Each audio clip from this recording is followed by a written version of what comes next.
toos idinka soo gudbinayno studio-na ku yaala magaalada Minneapolis gobolka Minnesota ee wadanka Mareykanka. barnaamijkan kooban ayaa daawadayaal bal waxa aan ku eegin doonaa ama aan ku qiimeyn doonaa ninka uu noqon doono ra'iisul wasaaraha cusub ee loo doorto inuu qabto xilkii uu ka tagay ra'iisul wasaarihii hore Xasan Cali Khayre.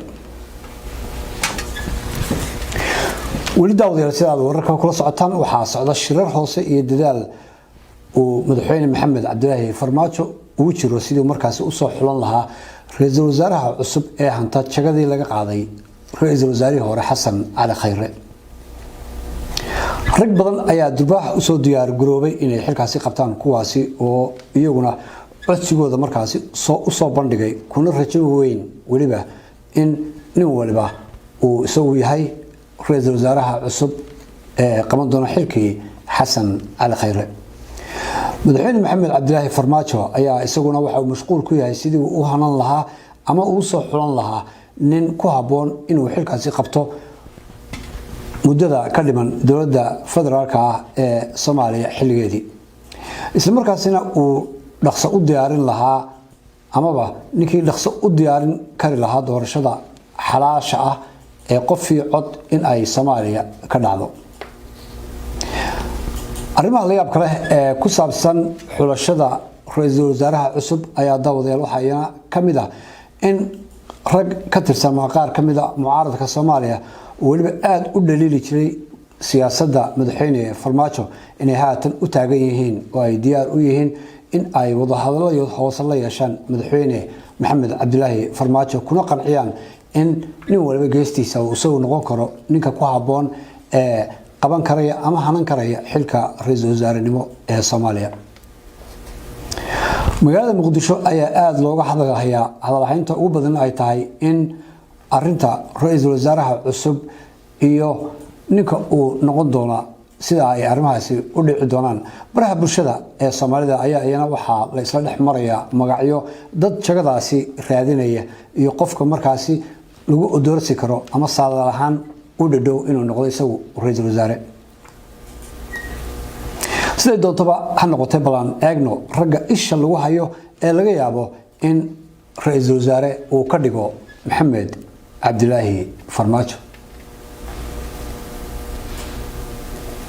marka hore daawadayaal qadar xayisiisa waxaa dhammaanba bulshooyinka Soomaalida la socodsiinaya gaar ahaan dadka degan gobolka Minnesota ee agagaarka magaalooyinka mataanaha ee St. Paul iyo Minneapolis in loo furay xarun caafimaad oo loogu talagalay daryeelka guud ahaan caafimaadka bulshada oo lagu magacaabo Action Care Community Clinic and Dental.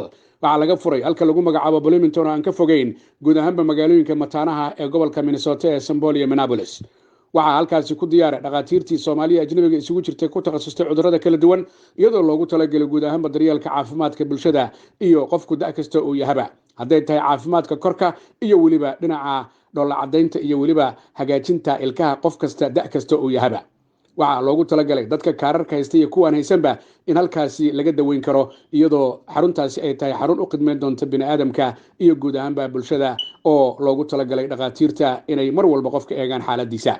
dhiigaga kala duwan ee la qaadaa markiiba waa laga jawaabayaa maxaa yeelay shaybaar aad u ballaaran oo qalabkii casriga u yaala ayaa ku yaala xaruntaasi lagu magacaabo Action Care Community Clinic and Dental ee magaalada Bloomington. yaan la moogaan meel kasta aad joogtaan wixii faahfaahina shaashada.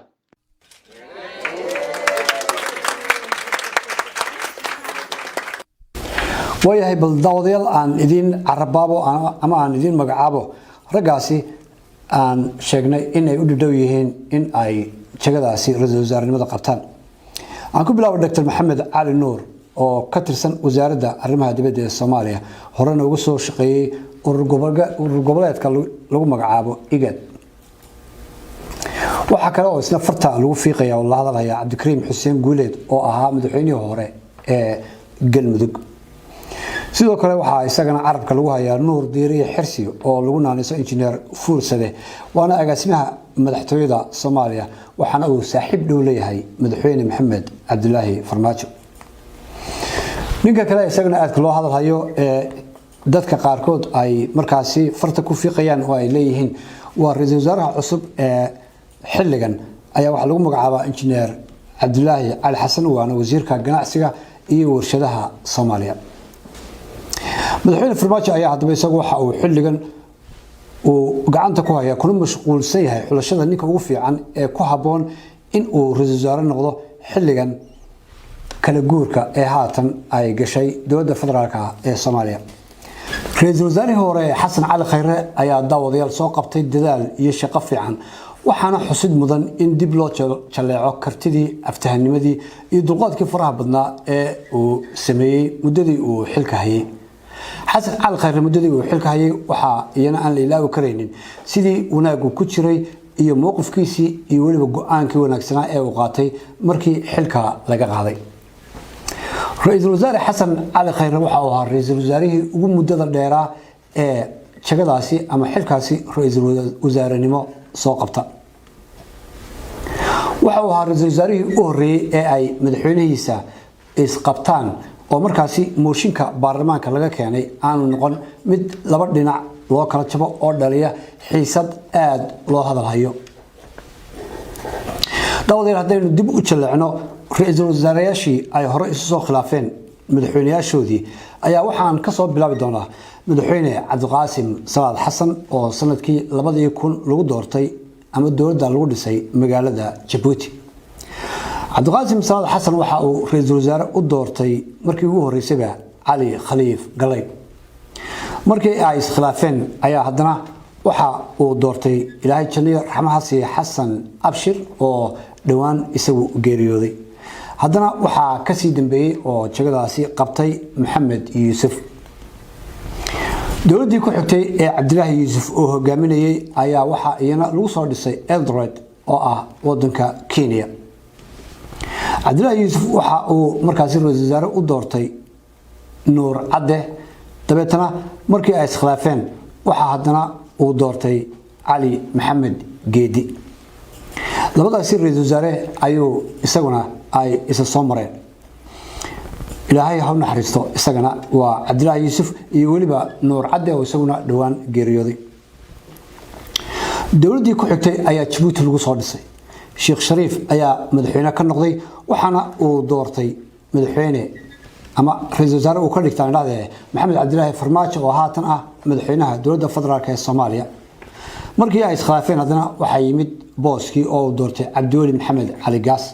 waxa haddana markii ay iskhilaafeen ka dambeeyay Cabdiweli Cumar Cabdirashiid Sharmarke.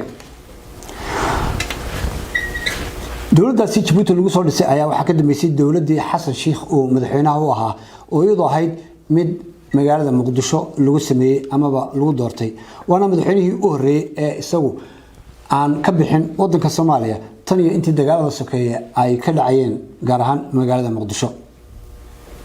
waana dowladdii ugu horeysay ee loo aqoonsado in aanay ahayn dowlad ku meel gaadha. waxa isna soo maray ra'iisul wasaareyaal waxa uu doortay markii ugu horeysay Saacid Faarax Shirwac. markii ay iskhilaafeen ayaa haddana waxa uu booskii u doortay oo soo galiyay Cabdiweli Sheekh Axmed. markii haddana ay iskhilaafeen ayuu mar saddexaad waxa uu haddana u yeedhay amaba uu doortay oo ra'iisul wasaare ka dhigtay Cumar Cabdirashiid. Cumar Cabdirashiid ayaa noqonaya isagu markaasi ra'iisul wasaarihii ugu horeeyay ee laba jeer jagadaasi ra'iisul wasaarenimada soo qabtay oo ahayd xilligii dowladdii Sheekh Shariif oo ra'iisul wasaare ahaa iyo waliba xilligan imika dowladdii Xasan Sheikh oo mar kale ra'iisul wasaare noqday. waana ra'iisul wasaare Cumar Cabdirashiid oo ahaa ra'iisul wasaarihii lagu eedeynayay in isagu heshiiskii badda ee uu la galay wadanka Kenya xilligaasi oo wixii ka dambeeyay muran aad u ballaaran oo ilaa maxkamad gaadhay ay markaasi ka socotay una dhaxaysay dowladda Soomaaliya iyo dowladda Kenya. madaxweyne Xasan Sheikh ayaa isagu noqonaya madaxweynihii ugu horeeyay ee dacwadaasi geeyay maxkamadda caalamka ee dambiyadaasi ku takhasustay amaba ka shaqeysa in dadka noocaas ama khilaafyada iyo muranka dhinacyadaasi dowladaha ka taagan in markaasi ay u garqaado. ma ahayn haddaba markii ugu horeysay ee madaxweyne ra'iisul wasaare Xasan Cali Khayre laga qaado xilka ra'iisul wasaarenimo.